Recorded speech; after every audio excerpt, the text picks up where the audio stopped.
Assalamualaikum to Madam Ain. My name Nur Aina Biha binti Nur Sham. We are from Group 1 and we will discuss about riba and gharar.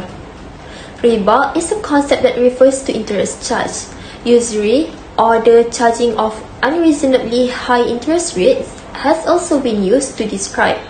According to most Islamic jurists, there is another type of riba that refers to the simultaneous exchange goods of unequal quantities or qualities. It is prohibited under Sharia law because Islam aims to promote charity and helping others, while riba is meant to ensure that people can protect their wealth by making unjust and unequal exchange illegal. While gharar is an Arabic word that means uncertainty, deception, and risk. It has been described as the sale of what is not yet present, such as crops that have not yet been harvested. Gharar is generally prohibited under Islam because there are a set of strict rules in Islamic finance against transactions that are highly uncertain or that may cause any injustice against any of the parties. Islam prohibits riba, and this includes any excessive amount in loan repayment, while for conventional bank, it practices charge cumulative interest on late payment for about 2 to 5% of total loan outstanding. The rate charged will be compounded and the penalty will be included in the loan amount. If there is further penalty, it will be added to the percentage of the original loan amount. For example, let's assume that A undertakes a housing loan of 100,000 ringgit and the outstanding loan is 90,000 ringgit. A then fails to pay the debt for a month.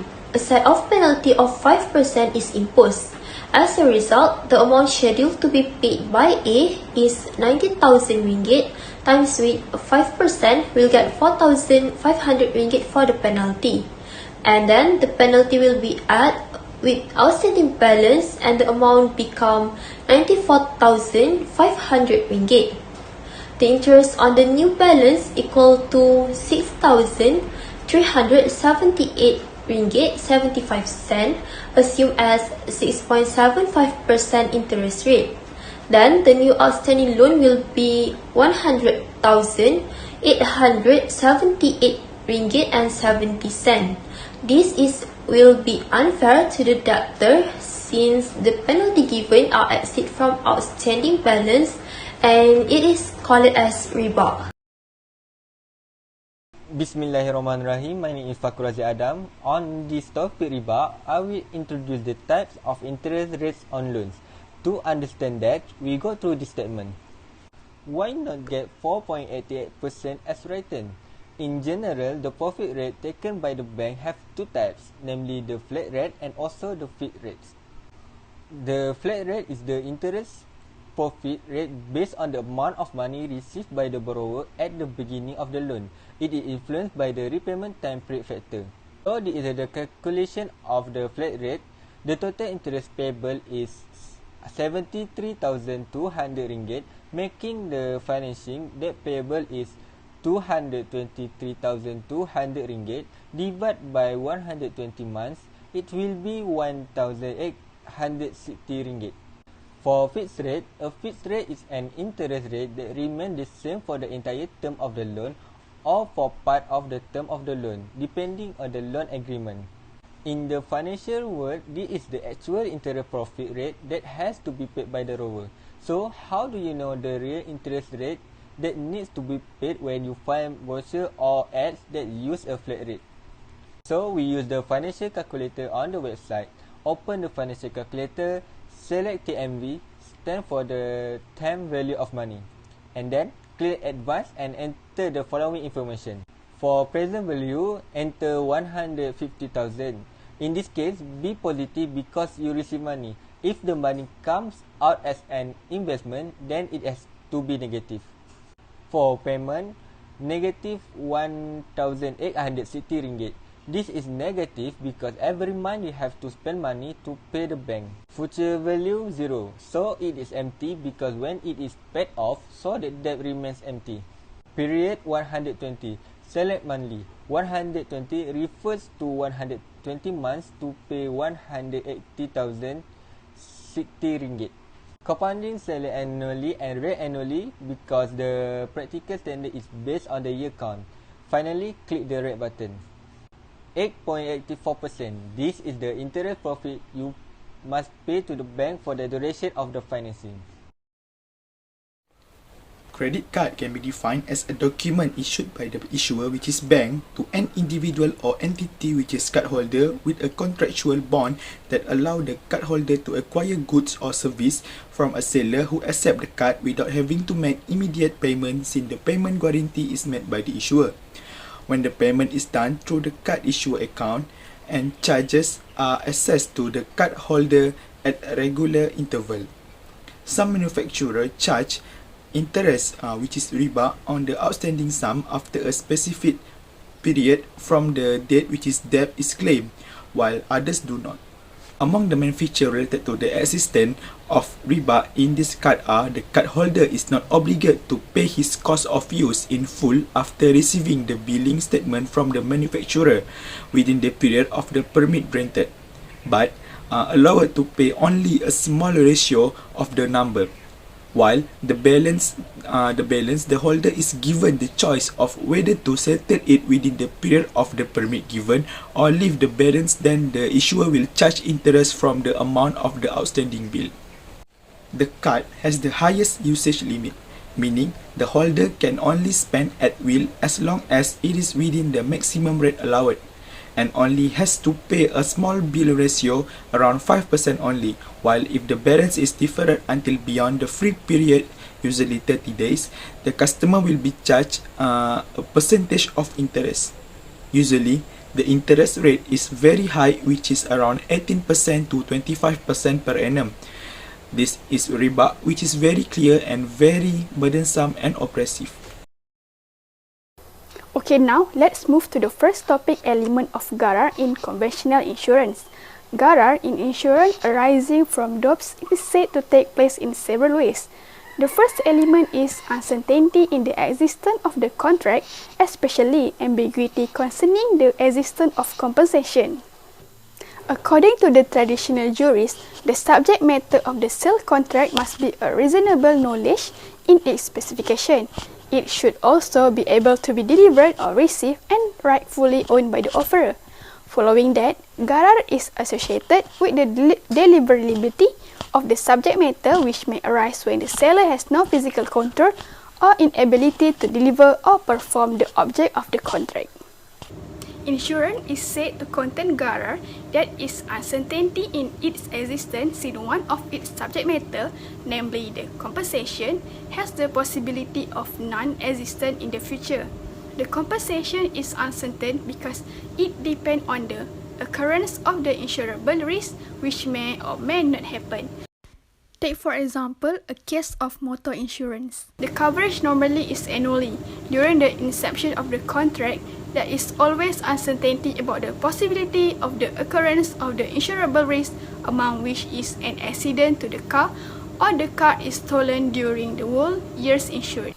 Because compensation is paid based on proof of loss that is happening of the insured event, then it relies upon the occurrence of the event. That is, the compensation will only be given when the car involved in an accident or was stolen.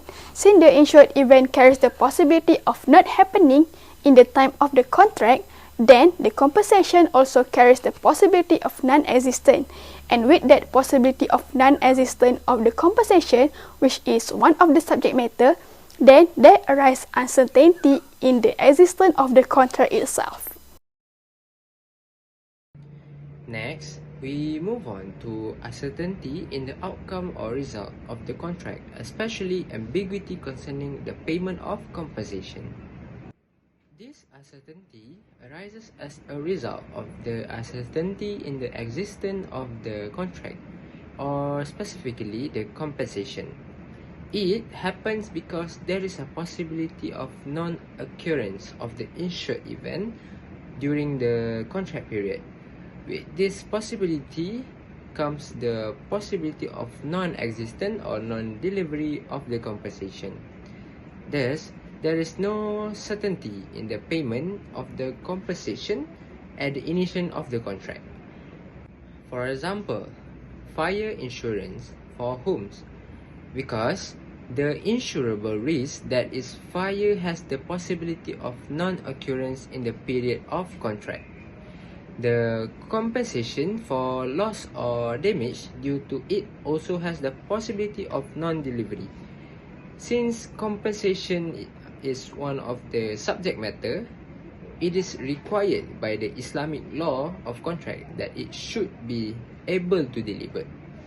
The possibility of non-delivery, as mentioned above, implies that there is a gharar in the contract.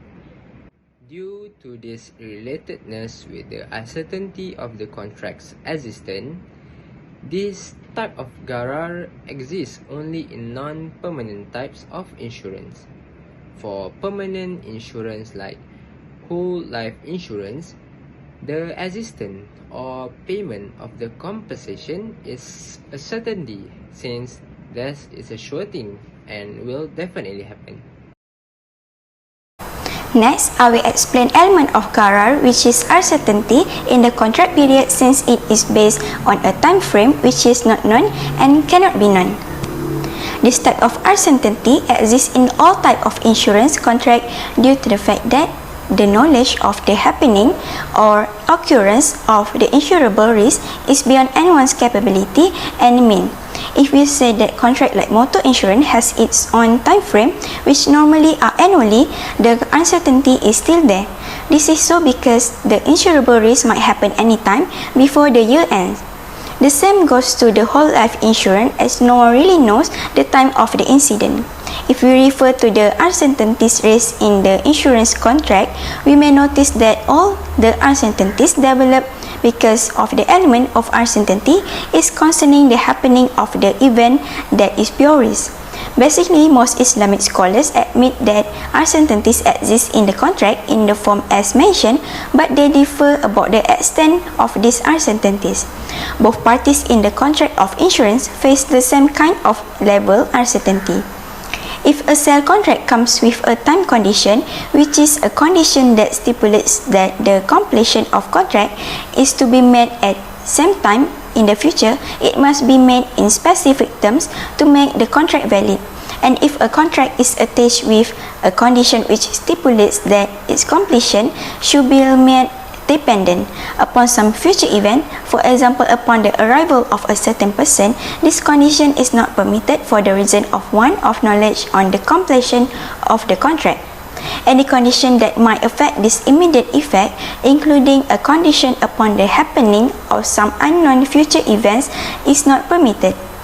So then, it shows that gharar in insurance contract, though it is due to an external factor, which is the pure risk, still considered as intrinsic to the contract, thus will affect its legitimacy.